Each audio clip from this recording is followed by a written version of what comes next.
영광 받으시기에 합당하신 주님, 지난 한 주간도 우리를 눈동자처럼 지켜주시고 거룩하고 복된 날 하나님 앞에 나와 예배드릴 수 있도록 인도하여 주심을 참으로 감사드립니다.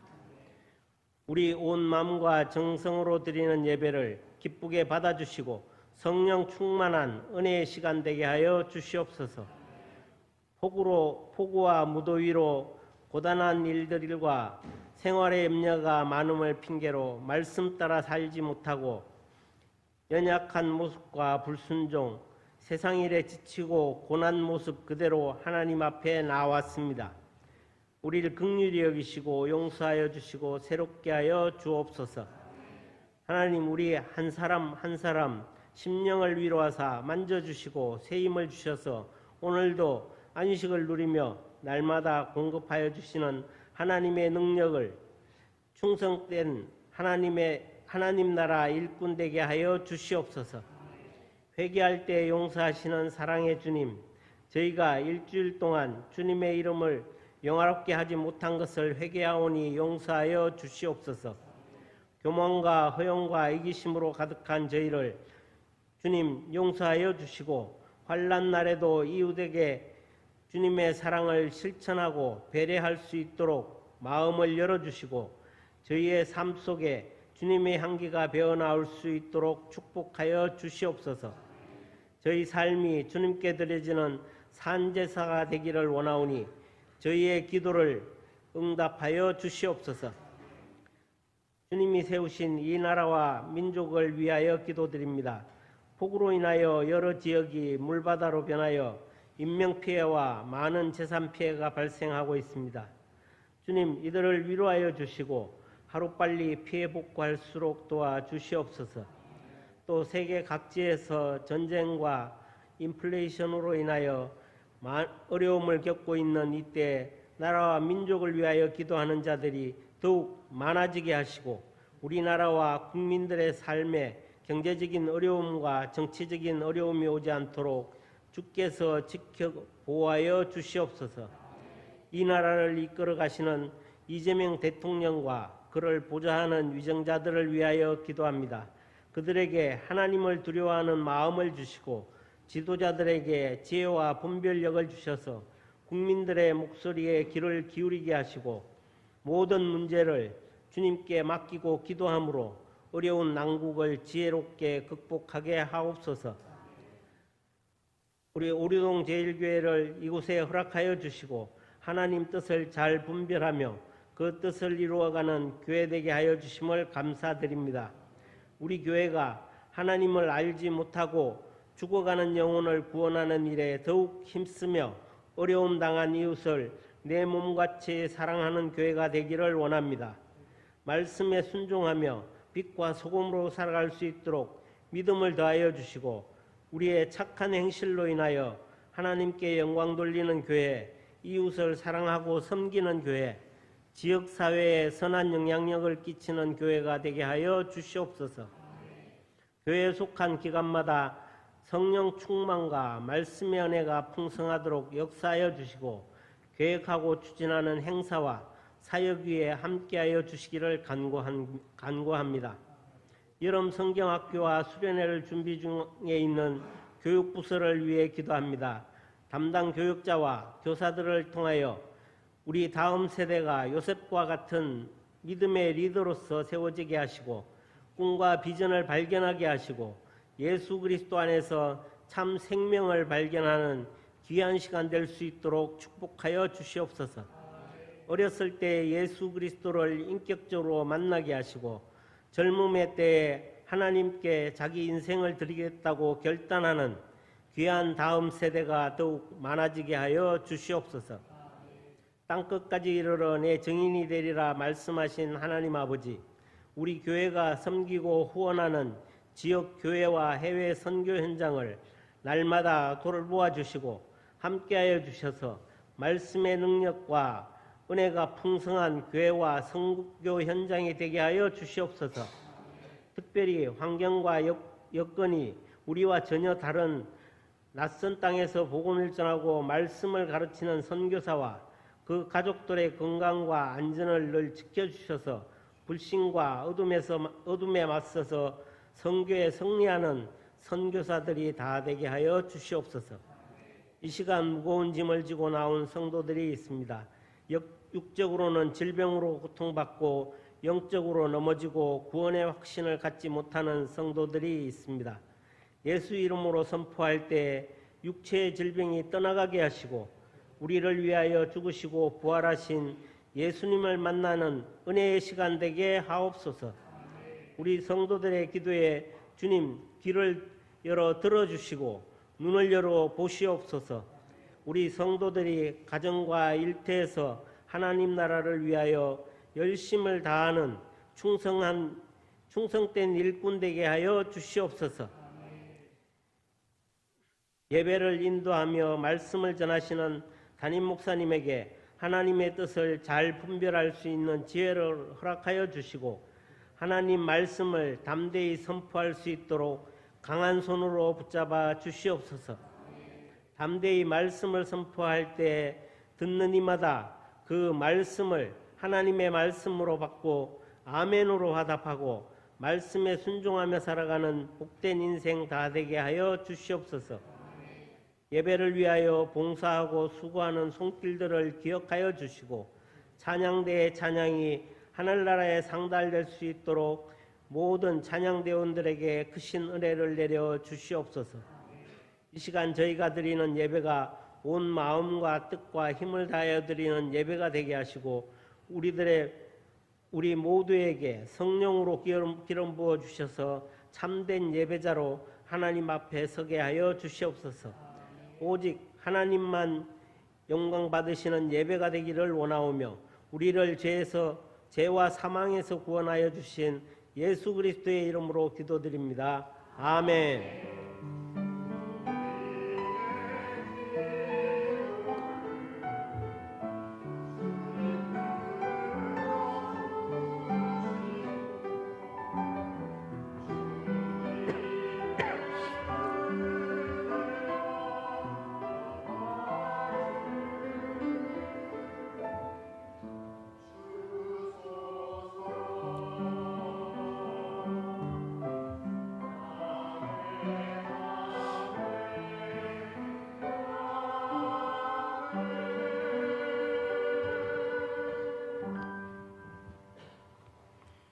오늘 우리에게 주신 하나님 말씀은 골로새서 1장 24절에서 29절까지 말씀입니다. 골로새서 1장 24절에서 29절 말씀입니다.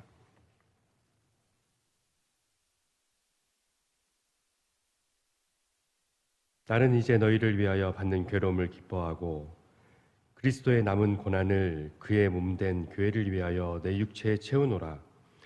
내가 교회의 일꾼 된 것은 하나님이 너희를 위하여 내게 주신 직분을 따라 하나님의 말씀을 이루려 함이니라.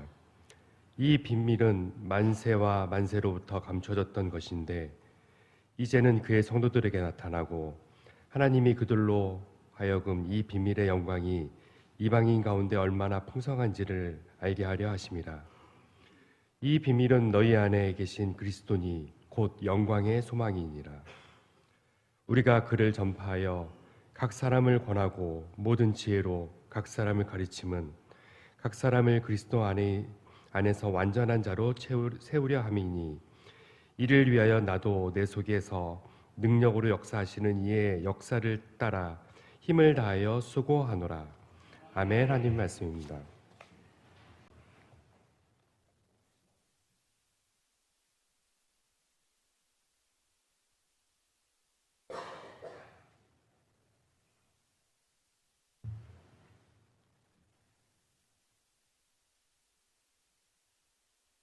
신약 성경에서 교회를 나타내는 단어가 두 개 있습니다. 하나는 큐리아칸이라는 말로서 주의 집이라는 뜻을 가지고 있는 단어입니다. 그리고 다른 하나는 에클레시아라는 말인데 예수 그리스도를 최고의 지배자로 믿으면서 그분을 예배하기 위하여 모인 무리들을 가르칠 때에 에클레시아라는 말을 씁니다. 크리아칸이라고 하는 말은 주로 교회당, 예배당과 같은 어떤 공간적인 의미가 강한 반면 에클리아라고 하는 말은, 에클레시아라고 하는 말은 공간적인 개념이라기보다는 사람들의 모인 공동체 그 자체를 가르치는 말로 이해가 되어집니다. 그런데 신약 성경에 주로 이 두 단어 중에서 에클레시아라고 하는 말을 훨씬 더 자주 쓰고 있다고 하는 것입니다. 우리가 알다시피 교회 그러면 캐톨릭 그리고 개신교 이렇게 나누지 않습니까? 그러니까 캐톨릭에서는 주로 건물을 중심으로 교회를 이야기를 합니다. 그래서 기념하는 교회들을 아주 웅장하게 많이 짓지요. 그러나 오늘 우리 개신교에서는 건물보다도 부름받은 이들의 모임 공동체에 더 큰 의미를 두고 우리가 모입니다. 여러분들은 어떻게 생각하십니까? 교회, 그러면 무엇이 가장 먼저 생각이 나십니까? 예배당 건물이나 건물이 있는 이곳이 생각납니까? 아니면 이 건물 안에 모여 함께 예배드리고 함께 찬송하고 함께 기도하면서 이 땅에서 하나님의 뜻이 이루어지기를 위하여 봉사하고 헌신하는 사람들이 더 먼저 생각이 납니까? 우리가 교회라고 할 때에 건물이 먼저 생각나는 것은 그만큼 우리의 그러한 교회에 대한 개념이 한쪽으로 치우쳐 있다 이렇게 말할 수 있을 것입니다. 마태복음 16장에 보면 예수님께서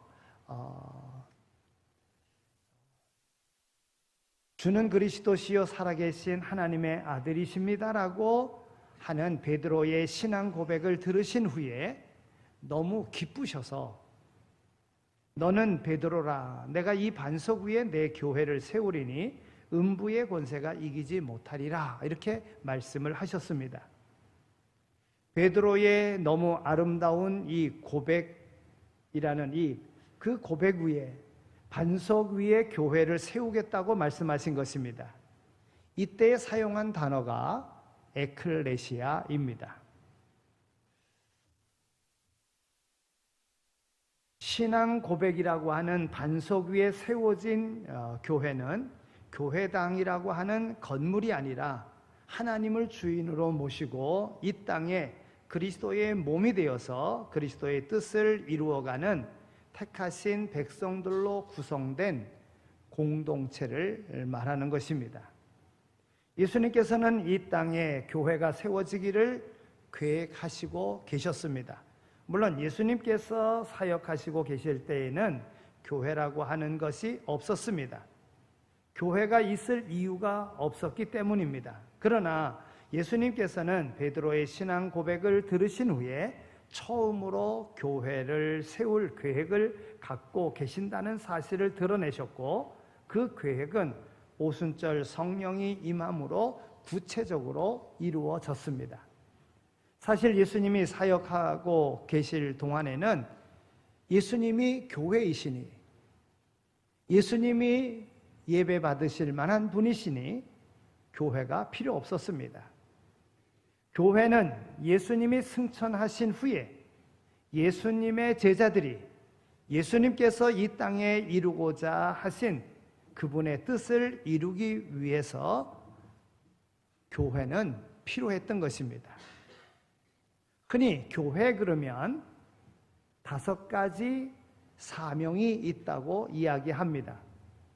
교회가 주님께서 하시고 싶은 일들을 이루어가기 위해서 해야 할 일은 굉장히 많습니다. 그러나 그 많은 사역들을 정리해 보면 5가지로 요약해 볼 수가 있습니다. 첫째는 예배드리기 위해서 교회는 필요합니다. 하나님을 주인으로 모시고 예수 그리스도를 구세주로 믿는 사람들은 반드시 하나님께 예배하게 되어져 있습니다. 우리를 창조하셨을 뿐만이 아니라 죄악과 죽음의 권세에서 구원하신 하나님을 찬양하고 경배하는 일은 오늘 우리가 해야 될 마땅한 일인 것입니다. 교회는 그래서 예배하는 공동체입니다. 그리고 이 땅에 있는 모든 사람들이 하나님을 예배하게 되는 때까지 교회는 이 땅에 존재하는 것입니다. 즉, 땅끝까지 이르러 복음이 증거될 때까지, 예수님께서 다시 재림하셔서 심판하실 때까지 교회는 이 땅에 존재하는 것입니다. 두 번째는 교회는 교육이 이루어져야 됩니다. 하나님의 말씀으로 선택된 백성들을 양육하는 것입니다. 어린아이들을 하나님의 말씀으로 가르치고 우리가 성경을 통해서 하나님의 백성답게 또 예수 그리스도의 제자다운 삶을 살도록 양육하는 일은 교회가 감당해야 할 중요한 사역인 것입니다. 세 번째는 교회 공동체를 통해서 친교가 이루어져야 됩니다. 성경의 언어로 하면 코이노니아라 하는 말인데, 교회 공동체로 함께 부르심을 받은 사람들은 교회 안에서 서로 교제하면서 사랑을 나누고 은혜를 나누어야 합니다. 우리는 어느 누구도 완벽한 사람이 없습니다. 자기 혼자서 독불장군처럼 신앙생활 할 수 있는 사람은 아무도 없습니다. 그래서 예수님께서도 사도 바울도 비유로서 이야기하지 않습니까? 그리스도의 몸된 교회의 지체로 오늘 우리가 그 역할을 감당한다 하는 것입니다.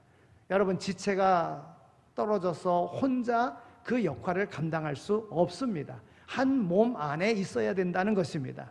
오늘 우리는 구역을 통해서 서로 나눔을 통해서 우리의 지체됨을 확인하고 또 우리가 지체로서의 그 역할을 서로 교제를 통하여 합심하여 함께 기도하고 또한 하나님께 간구함으로 응답받는 이러한 교제의 모임을 우리가 갖는 것입니다. 넷째는 봉사입니다. 즉 섬김이라고 하는 것입니다. 신앙인들은 하나님의 자녀가 되었다는 기쁨과 또 성도들과 서로 사귐을 통해서 얻는 행복을 나만 가지고 있어서는 안 됩니다. 그것을 다른 사람들과 나누어야 합니다. 그게 바로 섬김인 것입니다. 교회는 교회 안에 있는 성도들뿐만이 아니라 교회 밖에 있는 사람들을 섬겨야 합니다. 그게 교회의 사명이기 때문입니다. 세상을 섬기지 못한 교회는 교회가 아닌 것입니다. 또 세상을 섬기는 그것만이 교회가 할 일이라고 말하는 것도 잘못입니다. 섬김은 교회의 사명 가운데 일부분이지만 동시에 절대로 외면해서는 안 될 중요한 사역 가운데 하나인 것입니다. 그러기에 교회 안에서나 교회 밖에 있는 이웃들을 향해서 섬김이 있는 신앙생활, 우리는 균형 있게 감당해야지만이 되는 것입니다. 다섯째는 전도입니다. 선교입니다. 교회에서는 끊임없이 말씀이 선포되어야 합니다. 교회당 안에서는 목사를 통해서 하나님의 말씀이 선포되고 교회당 밖에서는 우리 신앙인들의 입술과 삶을 통해서 하나님을 알지 못하는 사람들에게 말씀이 늘 선포되어져야지만이 됩니다. 그것을 우리는 전도 또는 선교라고 말합니다. 예수 그리스도의 증인이 되는 삶, 그게 바로 교회가 감당해야 할 중요한 사역인 것입니다. 이러한 5가지 교회의 사명은 어느 것 하나 제외시킬 수 없는 것이고 또 어느 것 하나만을 지나치게 강조해서도 안 될 일인 것입니다. 서로 조화를 이루어야 할 것입니다. 서로 조화를 이루려면 그 사명들을 감당할 때에 교회가 교회다워질 수 있는 것입니다. 교회는 이런 5가지 사명, 예배, 교육, 친교, 섬김, 전도, 이 사명을 감당하기 위해서 하나님께서는 우리 교회 공동체 안으로 오늘 우리를 불러주신 것입니다. 지체로서 우리를 불러주신 것입니다. 하나님께서는 오늘 우리를 통해서 교회가 감당해야 할 그 중요한 5가지 사명을 감당하도록 요청하고 계십니다. 교회의 그 중요한 5가지 사명은 목사 한 사람만을 통해서 이루어가는 것이 아닙니다. 목사는 우리 모든 성도들이 힘을 합하여 그 사명을 감당하는데 돕는 자가 되도록 우리 교회에 파송받아 온 사람일 뿐인 것입니다. 오늘 우리가 읽은 오늘 본문 말씀, 이 말씀은 교회가 교회다운 사명을 감당하는데 우리가 어떻게 해야 하는지를 가르쳐 주고 있습니다. 오늘 말씀을 통해서 우리 모든 교우들이 교회의 구경꾼이 되지 않고 교회를 교회되게 하는 일에 앞장서서 일하여 이곳에 교회를 세우신 목적을 함께 이루어가는데 귀한 사명을 감당할 수 있게 되어지기를 소망합니다. 그러면 어떻게 하는 것이 주님께서 세우신 교회를 위하는 것입니까? 주님 안에서 세움받은 자들은 어떻게 그 주신 사명을 감당해야 합니까? 첫째는 세움받은 사람은 그리스도의 일꾼이 되어 교회를 섬겨야 합니다. 오늘 보면 25절에서 사도 바울은 자신을 교회의 일꾼이라고 그렇게 이야기하고 있습니다. 우리 25절에 있는 말씀을 함께 읽겠습니다. 자, 25절입니다. 시작.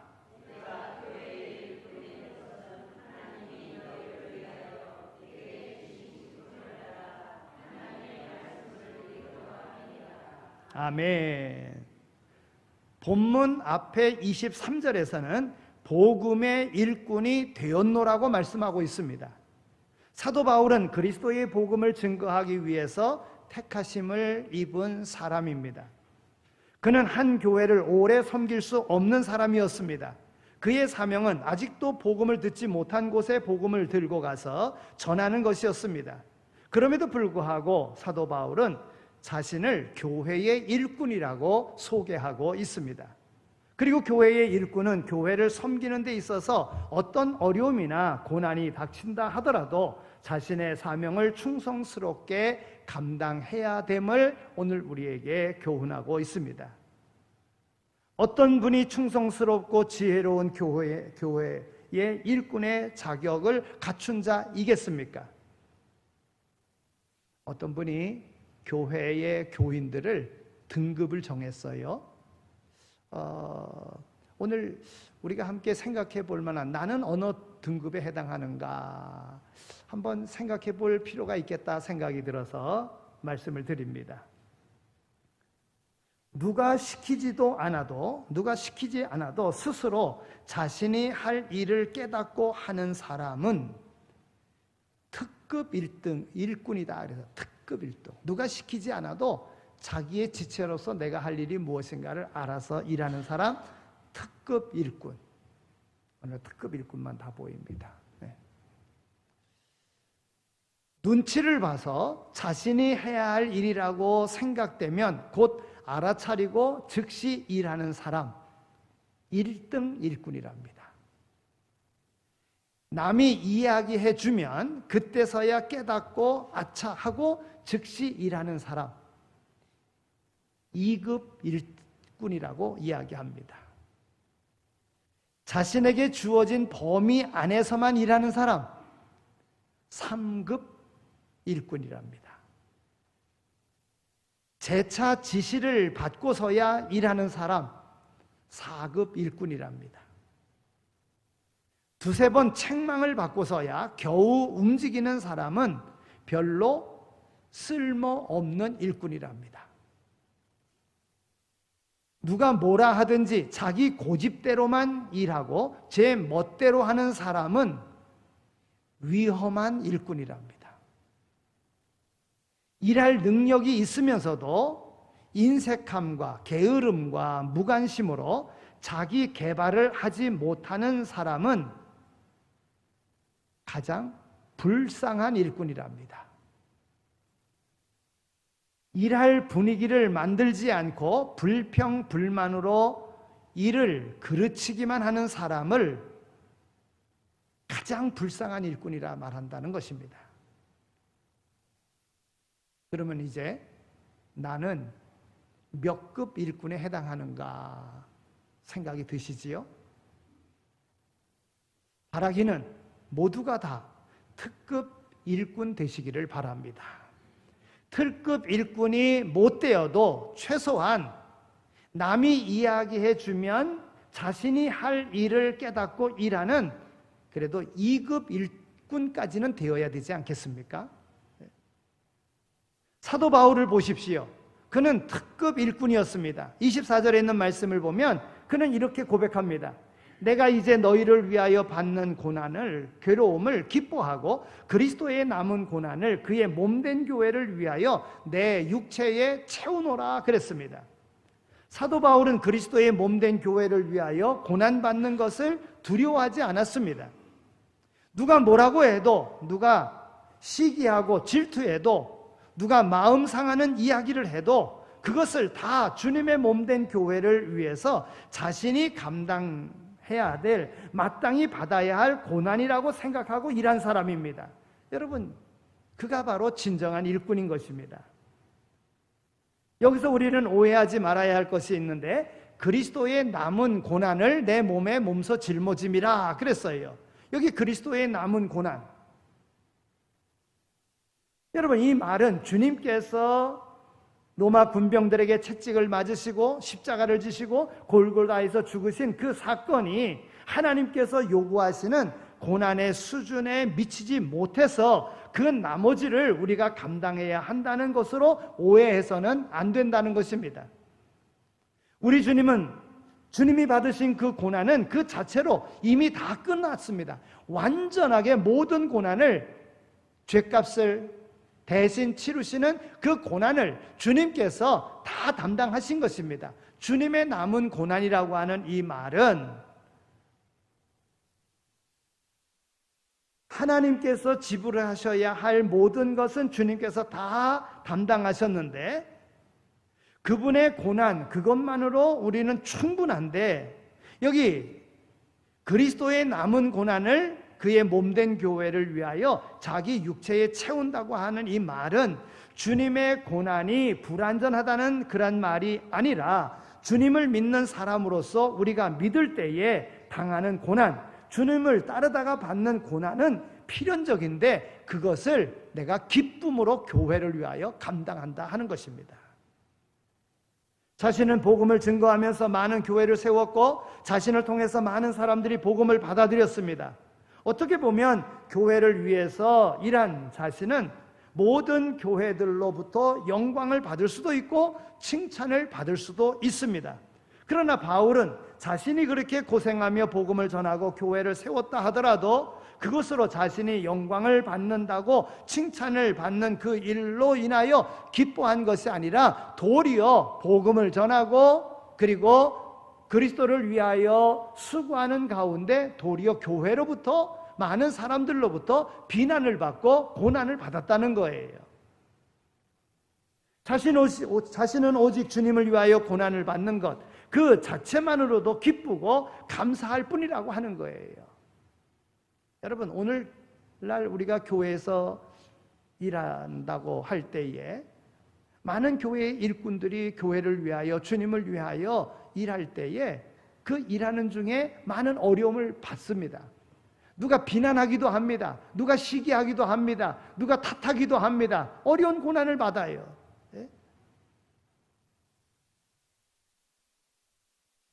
주님께로부터 받은 사명을 감당하는데, 바르게 일하고 있는데, 열심히 일하고 있는데 많은 사람들이 비난하고 시기하고 질투하고 온갖 비난을 다 퍼붓습니다. 그 비난하는 사람은, 교회 일을 하는데 비난하는 사람은 참 슬픈 일이 아닐 수 없습니다. 그러나 그 일을 감당하면서 여러 가지 어려운 일이 있다고 할지라도 기쁨으로 감당한다는 거예요. 주님께서 내게 주신 바 사명을 감당한다는 거예요. 여기 그리스도의 남은 고난이라는 것은 바로 그것입니다. 내게 주신 사명을 주님을 위하여 일할 때에 받는 이 고난 속에 주님께서 주님의 일을 감당하며 받는 가운데 주님께서 심판받을 때에 주님께서 내가 너를 보증하리라 주님께서 말씀하시잖아요. 그런 주님의 보장 속에 주님께서 우리를 구원하신 하늘의 상급을 바라보고 오늘 내게 주신 사명 감당하는 것, 이것이 바로 그리스도의 남은 고난이라는 거예요. 그것을 기쁨으로 감당하고 있다는 거예요. 여러분, 우리가 주의 일할 때에, 고난받을 때에, 어려운 일 당할 때에 그것이 원망이 되고 불평이 되고 안 하겠다는 것으로 가면 그것은 그리스도의 남은 고난에 동참하는 자가 아니라는 거예요.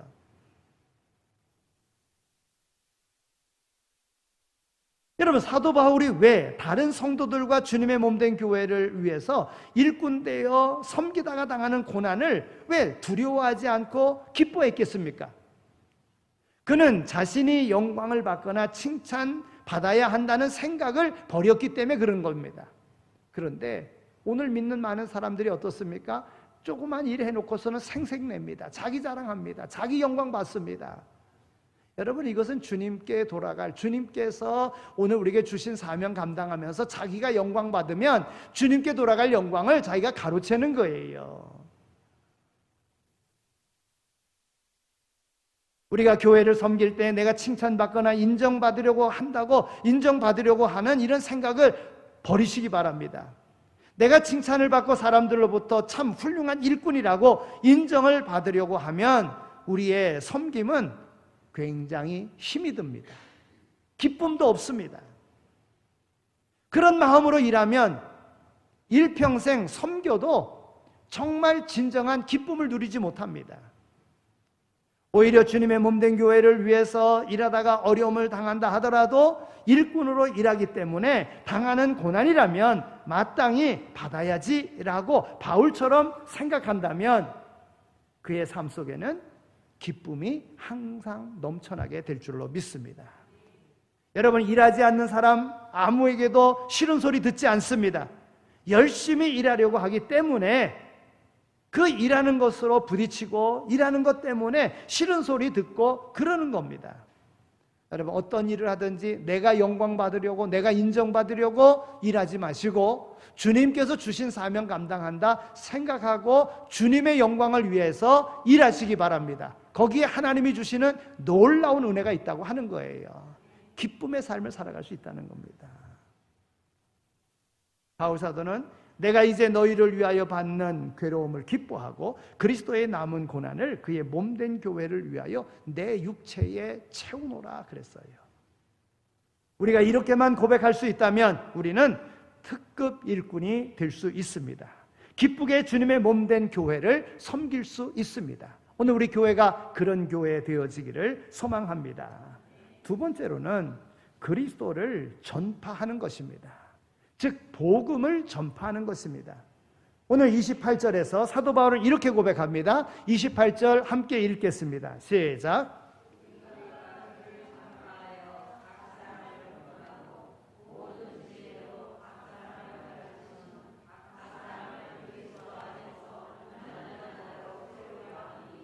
아멘. 여러분, 교회가 교회다운 교회인가를 스스로 판단해 볼 수 있는 방법 가운데 하나는 교회가 교회 밖에 있는 사람들에게 어떻게 비춰지고 있는가 하는 것입니다. 교회가 세상의 빛과 소금이 되지 못한다면 교회로서의 사명을 감당할 수 없는 것입니다. 이 말을 바꿔 말하면 그리스도인이 예수 믿지 않는 사람들에게 그리스도인이라고 인정받고 있는가 하는 것과 같습니다. 예수 믿는 사람들이 예수 믿지 않는 사람에게 손가락질을 당하고 예수 믿는 놈들도 다 별 수 없구먼 이라는 말을 듣는다면 그는 더 이상 그리스도인다운 모습을 보여줄 수 없습니다. 우리는 왕같은 제사장으로 부르심을 받아 하나님의 아름다운 덕을 선전하기 위하여 세우심을 입었는데 우리의 모습을 통해서 그리스도를 드러내지 못한다면 그건 참으로 불행한 일이 아닐 수 없습니다. 교회는 아직도 하나님의 사랑을 알지 못하는 사람에게 하나님이 보여주신 그 그리스도, 예수 그리스도의 그 사랑을 몸에 지니고 그 사랑을 세상 사람들에게 전하며 살아가야지만이 되는 것입니다. 교회가 그리스도의 복음을 증거하지 못한다면 그 교회는 죽은 교회나 다름이 없습니다. 오늘 우리의 삶 속에서 그리스도를 증거하여 보여주어야 된다고 하는 것입니다. 우리 교회는 오르동 지역에 있는 믿지 않는 사람들에게 하나님의 사람을 보여주고 그리스도의 구원을 드러내는 일을 하는 그런 교회가 되어야 된다는 거예요. 그래서 이 지역의 구원의 방주가 되어야 되고 이 지역에 방황하는 이들에게 등대와 같은 역할을 감당해야 되는 것입니다. 오늘 내가 할 수 있는 일이 아주 작은 일이라고 할지라도 그렇지 않겠습니까? 많은 사람들이 모여서 하는 그런 큰 일들, 영향력 있는 그런 일들보다도 오늘 우리 각자가 하는 일들은 어찌 보면 작은 일들 아니겠습니까? 그러나 이 작은 일들이라고 할지라도 주의 이름으로 행할 때에 거기에서 역사가 일어나는 것입니다. 예수 믿지 않는 사람들에게 예수 믿는 사랑의 냄새를 풍긴다고 하는 것, 신실하고 정직한 삶을 살아감으로 삶의 본을 보인다고 하는 것, 여러분 이것이 바로 그리스도인의 모습을 드러내는 것입니다. 여러분 우리가 나가서 전도하지 못한다고 할지라도요, 오늘 우리가 우리의 삶을 바르게 살아간다면, 함께하는 이들에게 유익 주는 그런 삶을 살아간다면 그 삶을 통해서 복음이 증거되어지는 것입니다. 얼마나 많은 사람들이 예수 믿는다고 말하고 다니면서 그의 삶 속에서 바르지 못한 삶을 살아가고 있는지 모릅니다. 그래서 세상으로부터 비난받습니다. 욕먹습니다. 우리는 전도를 못해도 교회가 욕먹지 않도록 해야 된다는 거예요. 주님의 몸된 교회가 욕먹지 않도록 해야 된다는 거예요. 저는 우리 교회 모든 성도들이 전도를 열심히 해서 하나님께서 큰 상급을 주시는, 상급을 받는 그런 일꾼 되기를 원하지만, 그러나 오늘 우리 각자 개인의 삶 속에서 내가 속해 있는 그러한 모임에서 안에 믿는 사람들에게 나의 바른 모습을 보여줌으로 우리 교회가 자랑되어지고 예수님이 영광 받으시는 그러한 일들이 있어지기를 소망합니다.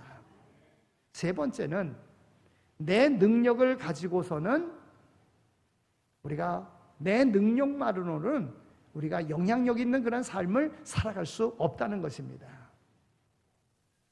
오늘 본문 마지막 절에 보면 사도 바울은 이렇게 고백합니다. 29절에 있는 말씀을 우리 함께 또 읽겠습니다. 자, 29절에 있는 말씀입니다. 시작.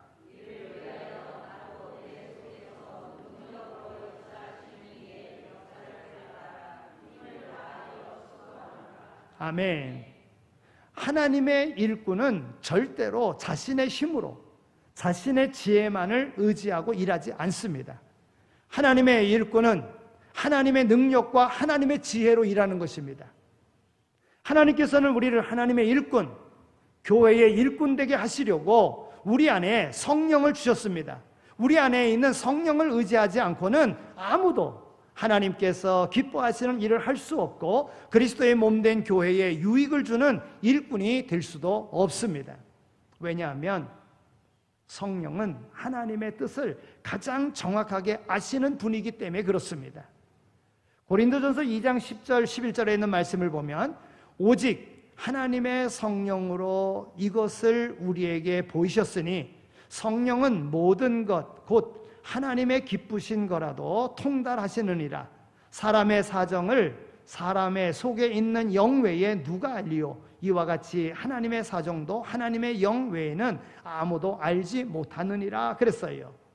성령의 이끌림을 받아 일하면 잘못될 것이 하나도 없습니다. 그런데 우리는 너무 자주 우리의 지혜를 의지하고 우리의 경험을 토대로 일을 처리하려고 합니다. 그러다 보니 자연히 열심히 일을 했음에도 불구하고 일의 결과가 잘못되는 경우가 많습니다. 때로는 일이 잘 풀렸습니다. 그리고 결과도 참 좋았습니다. 그런데 주님이 기뻐하시는 방법이 아닌 것으로 끝날 때가 있습니다. 왜 그렇습니까? 자기 자랑과 자기 영광으로 했기 때문에 그렇습니다. 우리가 일한 결과는 언제나 두 가지 시금석에 의해서 판단받아야 됩니다. 첫째는 우리가 한 일이 결국 하나님의 영광을 드러내는 것인가 하는 것입니다. 아무리 결과가 좋다 하더라도 그게 하나님의 영광을 드러내지 못하고 자신의 의를 자랑하는 것이라든지 자신을 드러내는 것이라면 그것은 옳은 일이 아닙니다. 여러분, 그래서 우리가 신앙생활 하면서요, 어떤 잘한 일이 있어서 칭찬받을 만한 때에 그때 우리의 입술의 고백은요, 다 주의 은혜지요, 이렇게 이야기해야 되는 거예요. 근데 자기가 잘했어요? 물론 잘했지요. 근데 칭찬을 받다 그것을 자기가 받으면 또 누가 잘했는데 칭찬도 안 해줘요? 그러면 삐지잖아요. 여러분, 이것은 자기가 한 겁니다. 자기 영광을 위해서. 항상 하나님의 은혜지요, 이렇게 고백할 수 있어야 된다는 거예요. 두 번째는 우리가 한 일이 교회에 유익을 주고 교회의 덕을 세우는 것인가 하는 것을 생각해야 됩니다. 교회에 유익을 주지 못한 일이라면, 교회의 덕을 세우지 못한 것이라면 그건 하나님이 원하시는 것이 아닙니다.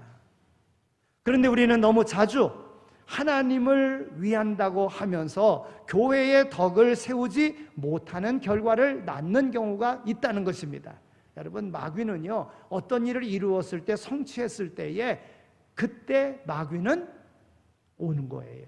기가 막히게 알고, 귀신같이 알고 우리에게 와서 오늘 우리로 하여금 넘어지게 만듭니다. 여러분, 그게 뭡니까? 뭔가 일을 해놓은 다음에 그 사람의 영광으로서 하나님 앞에 돌아갈, 하나님께 상을 받아야 될 것을 못 받게 만든다는 거예요. 영원한 상을 못 받게 만든다는 거예요. 그 유혹을 이겨야 되는 거예요. 철저하게 나는 하나님의 사람이다, 하나님의 일꾼이다, 하나님의 청직이다, 하나님의 은혜를 주시고 내게 성령을 주셨기에 성령의 인도하심을 따라 내가 이것을 하는 것이다 하는 마음으로 교회에 유익이 되는가 안 되는가를 생각하고 일할 수 있어야 된다는 거예요. 성령의 인도하심을 따라 일하면 우리는 언제든지 하나님의 영광을 드러내고 교회에 유익을 주는 일꾼이 될 줄로 믿습니다. 사도 바울은 자신에게 주어진 일을 위해서 최선을 다하겠다고 다짐했습니다. 그러나 그 최선을 다하는 모습이 자신의 힘만 의지하지 않고 성령의 도우심 속에서 성령과 동행하겠다고 그렇게 고백하고 있는 것입니다. 그것이 바로 29절에 있는 말씀인 거예요. 사랑하는 성도 여러분, 우리도 주님의 몸된 교회를 섬기면서 늘 성령의 도우심을 의지하며 일할 수 있게 되어지기를 바랍니다. 성령께서 우리 안에서 능력으로 역사하시는 그 역사를 따라 우리도 힘을 다하여 주님의 몸된 교회를 위하여 수고할 수 있게 되어지기를 소망합니다. 그러면 우리를 통해서 주님의 몸된 교회가 이 시대에 아름다운 교회됨의 사명을 온전히 이루게 될 줄로 믿습니다.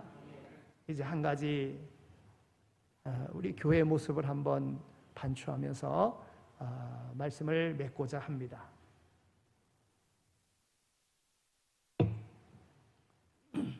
스피노드 조지아라고 하는 목사님이요, 죽은 교회와 살아있는 교회를 구별해내는 쉬운 방법, 이렇게 해가지고 글을 썼습니다. 그분에 따르면 주차장이 좁아서 고민하는 교회는 살아있는 교회요, 주차장이 넓어서 공간이 많은 그런 교회는 죽은 교회이다.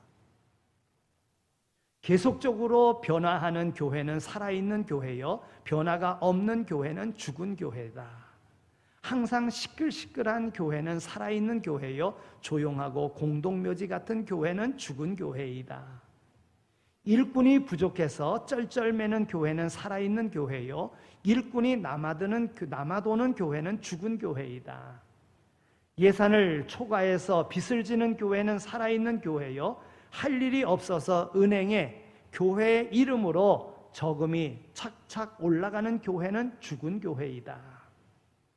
교회에 나올 때마다 새로운 사람들이 자꾸자꾸 오기 때문에 누가 누군지 몰라 하는 교회는 살아있는 교회요, 20년 전 얼굴이나 10년 전 얼굴이나 그 얼굴이 그 얼굴이어서 늘 지겨운 얼굴만 남아있는 교회는 죽은 교회이다. 인간적인 판단으로 예산을 세우는 교회는 죽은 교회요, 하나님이 주실 줄로 믿고 예산을 책정하는 교회는 살아있는 교회이다. 섬기는 일, 선교하는 일에 바빠서 정신없는 교회는 살아있는 교회요, 늘 한가한 교회는 죽은 교회이다 그랬습니다. 여러분, 우리 교회는 어떤 교회라고 생각하십니까? 작지만 그래도 우리 교회는 살아있는 교회라고 생각합니다.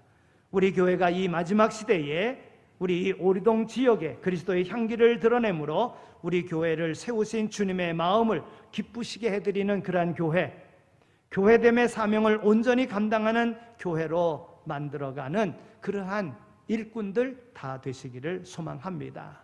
오늘 이 말씀을 준비하면서 이제 우리 교회가 일꾼을 세우게 될 터인데, 아마 내년 초에는 이 본문의 말씀을 가지고, 물론 다른 내용이겠습니다만은 또 다시 말씀을 전하려고 그렇게 생각을 했습니다. 여러분, 기왕 부름 받았는데 하나님의 특별한 사랑 가운데 우리에게 귀한 일 맡겨주셨는데 시간은 지나갑니다. 후회함이 없는, 여러분 지금까지 살아오면서 어떻게 살아왔습니까? 교회를 위하여, 주님을 위하여 무슨 일을 어떻게 했습니까? 주님께서 우리에게 베풀어 주신 은혜를 기억하면서 주님 앞에 세움받은 일꾼으로 부족함이 없는 그 자리로 나갈 수 있는 모두가 다 되어지시기를 소망합니다. 하나님 감사합니다. 저희들을 이렇게 사랑해 주셔서 우리에게 기회를 주신 것 정말 감사합니다. 말씀을 통하여 다시 한번 주님께서 세우신 일꾼이 어떠해야 되는가 오늘 우리에게 교훈해 주시니 감사합니다. 후회 없는 인생 살아갈 수 있는 우리 모두 다 되게 하여 주옵소서. 하나님의 나라를 위하여, 천국 대사관과 같은 교회를 위하여, 또 우리에게 주신 바 그 귀한 사명을 그리스도의 영광을 위하여 몸소 실천하며 하나님 앞에 영광 돌리는 삶을 살아갈 수 있는 오늘 우리 모두가 다 되게 하여 주옵소서. 우리 교회가 하나님 앞에 귀하게 쓰임받는 이 시대의 바른 교회가 되어지게 하여 주옵소서. 감사합니다. 예수 그리스도의 이름으로 기도드립니다. 아멘. 이제는 우리 주 예수 그리스도의 은혜와 하나님 아버지의 극진하신 사랑하심과 성령님의 위로하시고 교통하심이 우리를 부르시고 우리에게 귀한 일 맡겨주셨는데 맡겨진 일 충성되이 잘 감당할 것을 마음에 다짐하며 세상으로 나가는 이 자리에 참여한 모든 이들 가운데 이제로 영원히 함께 하시길 간절히 축원하옵나이다. 아멘.